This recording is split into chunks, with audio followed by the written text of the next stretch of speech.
a respeito das garantias contratuais. Garantias contratuais não são as garantias oferecidas pela empresa, por exemplo, no âmbito do direito do consumidor, então o prazo de garantia de um produto. São outro tipo de garantias que nós vamos conversar, porque nós não estamos avançando no direito do consumidor. Nós estamos limitados a um estudo do Código Civil. O direito do consumidor, ano que vem, vocês trabalham.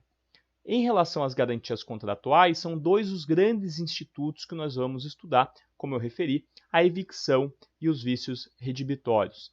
São, então, previsões do Código Civil que protegem as partes, ainda que não tenham tratado desse tema. São previsões contratuais, então, asseguradas pelo próprio Código Civil.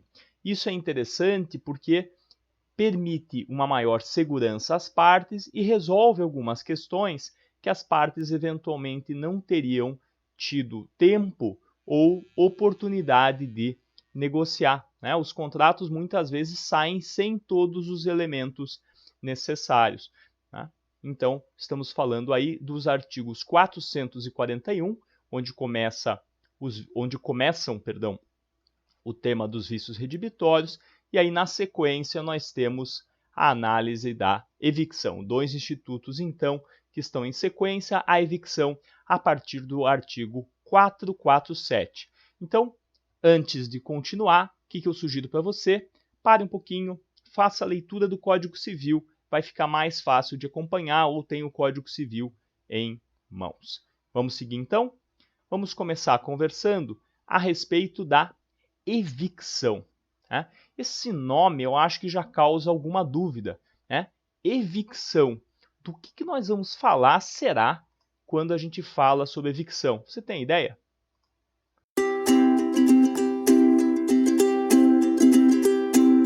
Antes de aprofundar o tema, então eu quero em 1 minuto falar para você o que é evicção. Evicção é uma garantia prevista na lei que assegura a quem compra um bem a proteção caso venha perder esse bem por um fato anterior à compra. Vamos imaginar que você compra um automóvel e esse automóvel pertence, na verdade, não ao vendedor, mas a uma outra pessoa. Depois que você já comprou o automóvel, você perde e aí você tem uma proteção. Essa proteção, essa garantia é o que nós chamamos de evicção. Vamos estudá-la agora mais a fundo. Olha só, pessoal. Vamos entender então a figura da evicção. Sempre que eu falo em evicção, eu falo em duas pessoas disputando um bem. Claro que não vai ser um peixão, como esse exemplo lúdico que eu procurei trazer para vocês para ajudar a lembrança. Vai haver a disputa, por exemplo, de um automóvel, a disputa de um apartamento. Então, duas pessoas vão disputar um apartamento. Mas por que esse nome tão diferente, evicção? Vamos entender agora. Para entender, eu trouxe um exemplo para vocês. Kleber comprou um carro de Alan. Vocês têm esse mesmo exemplo no material, no roteiro. Kleber comprou um carro de Alan. Posteriormente, perdeu o carro ao descobrir que Alan não era o real proprietário. A real proprietária era a Vitória, que ingressa com uma ação de devolução do bem. Então, o Kleber, que no nosso exemplo é o credor, comprou um carro do Alan, que é o nosso alienante, nosso vendedor do bem. Só que Vitória aparece e se diz proprietária e ganha a disputa. Então o Kleber que comprou o carro não fica com o carro. Ele pagou, estava com o carro um tempo, aí apareceu a ação da Vitória e a Vitória foi vitoriosa na ação judicial. Kleber olha o contrato e vê que não tem nada escrito nesse contrato a respeito de proteção para ele. E aí, o que ele pode fazer? Pessoal, o que nós vamos estudar hoje é muito legal, porque são garantias que não dependem de previsão no contrato. Pelo contrário, são garantias legais. E por que esse nome tão diferente, né? Olha só, nós temos a figura do credor, que no nosso caso era o Kleber, e a gente chama ele de evicto, por isso que o nome é evicção. Ah tá, professor, o nome é evicção porque é evicto. E por que evicto? Pessoal, tudo vem de uma denominação em latim da ideia de você ser ganhador ou perdedor. O credor, o evicto, ele saiu prejudicado. O terceiro, que no nosso exemplo era a vitória, é alguém que ganhou a disputa sobre o bem. E em latim isso era chamado de evictor. A palavra victor, veja que até os dias de hoje tem esse sentido de alguém que ganhou. Talvez não Vitor, a gente talvez não perceba tanto, né? Mas o nome Vitória, que foi o nome justamente que eu dei para nossa personagem. A gente até hoje usa o nome Vitória, né? A pessoa que se saiu vitoriosa. Então, o evicto é alguém que ganhou. Evictor, com R no final. Enquanto o evictor é o perdedor, é o loser. É o cara que comprou o bem e ficou sem. E a gente vai ver o que fazer. No nosso exemplo, quem era o evictor? Era a Vitória. Vitória foi vitoriosa na disputa sobre o bem. O nosso vendedor era o Alan e o nosso credor, que foi o perdedor, que foi quem comprou o bem, no nosso exemplo era Kleber. Né? Kleber comprou um bem de Alan e aí ele quer saber o seguinte, ele pagou, ele está sem o carro por um fato anterior à compra, e aí qual que é a proteção dele? É isso que a gente vai compreender. A regra que a gente conhecia até aqui, no Código Civil, dizia o seguinte: quando um bem é transferido, o antigo dono não tem mais que se preocupar. Aqui, na evicção, a lógica é diferente. A ideia de que a coisa perece com o dono, ou seja, transferiu o bem, acabou o problema para você, ela é excepcionada aqui. A ideia de res perit domino, a coisa perece com o dono, ela vai sofrer aqui uma lógica um pouco diferente. E por quê? Veja que é um pouco diferente porque, na verdade, a ideia é a mesma. Se o Alan vendeu um bem, ele é responsável por aquele bem até a entrega. E se tinha um defeito anterior à entrega, é Alan que vai ter que responder. Essa ideia de que a coisa perece com o dono que a gente estudou lá no comecinho do curso, em obrigações, ela renasce aqui para nós, para a gente saber o seguinte: eu comprei um carro, o problema no carro era, o problema jurídico no carro, né? Não é um defeito no carro, o problema no carro era anterior à compra. E aí, eu vou ter que arcar com esse custo? Eu já paguei o carro, vou ficar sem carro? É quem me vendeu que vai ser responsável. E é interessante, né, que a análise que faz aqui o nosso Caio Mário, quando ele aproxima os dois institutos que nós vamos estudar em termos de garantias contratuais. Os vícios redibitórios, que nada mais são do que defeitos ocultos no bem, e a evicção, que é essa garantia que existe quando você compra um bem e esse bem apresenta alguma perda, né, total ou parcial. Né? Nos dois casos, eu tenho a responsabilidade de quem vendeu. As garantias que nós estamos estudando, portanto, são garantias que se aplicam em face de quem alienou o bem. E o que é essa evicção que nós estamos falando? É uma garantia que nós chamamos, nós aplicamos, olha ali embaixo no texto, chama-se evicção, a garantia sobre a perda da coisa por uma sentença judicial, posso até dizer para vocês por uma decisão não judicial também, mas que tira o bem de alguém por um fato anterior à compra, por um fato anterior ao contrato aquisitivo, para usar a terminologia do Caio Mário. Trago para vocês um julgado que ilustra bem o tema. Eu acho que quando a gente olha casos concretos, fica muito mais fácil de entender.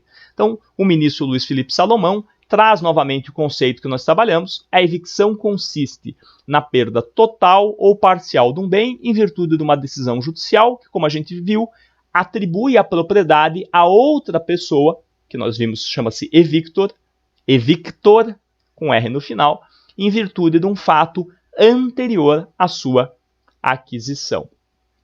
Do ponto de vista da natureza, nós vimos que nós estamos trabalhando aqui com uma ideia de garantia contratual. Né? Eu acho que a ideia da coisa perece com o dono aqui pode mais confundir do que ajudar vocês. O que eu quis mostrar é, embora a gente tenha estudado até hoje que a partir do momento que eu entrego alguma coisa, vou pegar aqui um grampeador, a partir do momento que eu entrego alguma coisa para você, vendi, entreguei, agora é teu, se roubarem, roubaram de você, o problema é que na evicção nós temos uma situação diferente porque a coisa já tinha um problema anterior. Né? Aquele defeito no bem, né? Aquela situação já pré-existia. Então, estamos diante de uma garantia, ainda que alguns julgados falem em responsabilidade civil. Uma garantia, como nós vimos, em virtude da perda da coisa por um ato judicial, e aí já acrescento, ou administrativo. O que seria um ato administrativo que implica a perda da coisa por um fato anterior à compra? Imagina que eu mando importar um carro e no meio do caminho, tá, aparece alguém que se apresenta como dono ou dono daquele carro. Opa, ou no meio do caminho, não, pode ser, eu já recebi o carro e a polícia me para, já estou lá há 2 anos com o carro, a polícia me para um dia e diz, opa, esse carro não é teu, desça.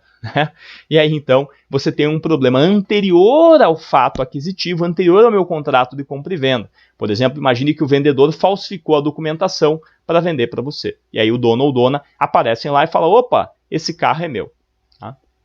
Justamente por essa natureza é que ele não vale em contratos gratuitos. Ele tem que envolver algum tipo de pagamento por alguém que comprou o bem. Então, se você recebe um presente, você não tem a garantia de evicção. Se você faz uma compra e venda, sobretudo, você tem essa garantia. Aqui um caso um pouco mais palpável, me parece, para vocês. Ação de regresso, evicção. Ou seja, nós temos aí um personagem, que nós vamos ver comprou um imóvel. Esse imóvel sofreu uma penhora, sofreu uma constrição em virtude de um fato anterior à compra. Onde é que está isso aparecendo? Vamos mostrar aqui. Ó, uma ação movida contra o alienante originário. Acho que é até uma expressão redundante, mas enfim, contra o alienante. A pessoa comprou uma casa e se deparou com uma ação judicial posterior em relação à casa comprada. E aí ele explica novamente o conceito que nós trabalhamos. A evicção é a garantia aplicável na perda de um bem em decorrência de uma decisão judicial administrativa que retira de quem comprou o bem em virtude de um fato pré-existente, um fato anterior ao contrato. Nesse caso, ela tinha comprado um apartamento em uma garagem, enfim, e esses bens foram restritos, foram constritos, sofreram uma penhora, foram retirados da pessoa, e aí ela se depara com a seguinte situação, ela comprou um imóvel e está sem o imóvel por uma dívida que não é dela. Neste caso, ela tem direito ao ressarcimento pelos prejuízos que ela sofreu. Por quê? Porque nós temos em todos os contratos a garantia da evicção. Olha só, pessoal, eu queria falar um pouco para vocês agora do fundamento legal da evicção, dessa garantia. Diz o Código Civil, nos contratos onerosos, ou seja, aqueles em que a parte que está solicitando tem também uma prestação, tem uma entrega de algo, seja um dar, um fazer, um deixar de fazer ou um pagamento, em troca da prestação que ela recebe, existe essa garantia. E essa garantia existe ainda que a aquisição tenha sido em asta pública. Pessoal, essa expressão asta pública acho que vale a pena, entre aspas, traduzir para vocês. A expressão asta pública vem lá de muito tempo atrás, quando eram feitos os leilões nas praças públicas. É interessante que até hoje nós falamos em levar o imóvel à praça, porque justamente o leilão era feito em uma praça. E aí, para poder chamar a atenção das pessoas, como não tinha live, não tinha evento no Instagram, aí o que eles faziam era colocar um pedaço de madeira assim no meio da praça, uma haste pública, daí a expressão asta pública, que nada mais é do que o nosso leilão de hoje. O Código de Processo Civil adotou essa expressão, até o código anterior ainda se usava asta pública. Então, essa é a ideia. Ainda que o imóvel tenha sido adquirido em leilão, ou o carro, por que não, é possível utilizar a garantia da evicção. E aqui temos uma regrinha que exige muito a atenção de vocês. Salvo estipulação em contrário, tem direito o evicto, além da restituição, o preço das quantias que pagou. Então, o que o evicto, o que o perdedor vai receber? Além da restituição integral do preço, tem direito aos frutos que tem que indenizar. Então, imagine que aquele imóvel rendeu aluguel e o dono do imóvel requer a entrega do imóvel e o aluguel. Afinal, só poderia receber a locação o dono do imóvel. Vejam então como o artigo 450 nos traz a ideia do valor a ser pago e quais são os elementos a ser contemplados nessa sistemática de evicção. A regra geral é a trazida pelo artigo 450. A evicção não é só o valor do bem, há outros itens como nós estamos olhando. Aliás, qual seria o valor do bem a ser pago na evicção? o valor que eu paguei quando eu fui adquirido o bem, ou se eu perdi um ano depois, é o valor que esse bem possui um ano depois. O que você acha? Atenção, então, parágrafo único, o valor da evicção, o valor a ser pago, é o valor da coisa na época em que ela foi perdida, na época que venceu, diz o código. Proporcional, se foi proporcional. Então vamos retomar aqui o artigo 450. Qual é o significado de evicção? É uma garantia de quem comprou um bem, né? Comprou, enfim, recebeu o bem, mas de forma onerosa. Pode ser uma troca, por exemplo, eu troco um bem por outro. Também me dá garantia de evicção, mas vamos falar aqui em compra e venda, fica mais fácil. E aí tem direito a receber o valor daquilo que perdeu. Tá?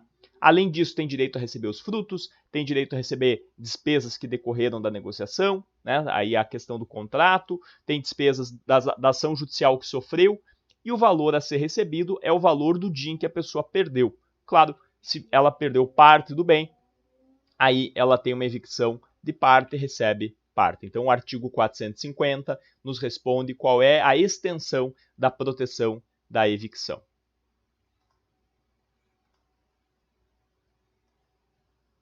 Eu até agora falei para vocês que a regra da evicção aqui estabelece uma sistemática que nós podemos chamar da regra geral a respeito da evicção. Mas será que as partes podem combinar diferente?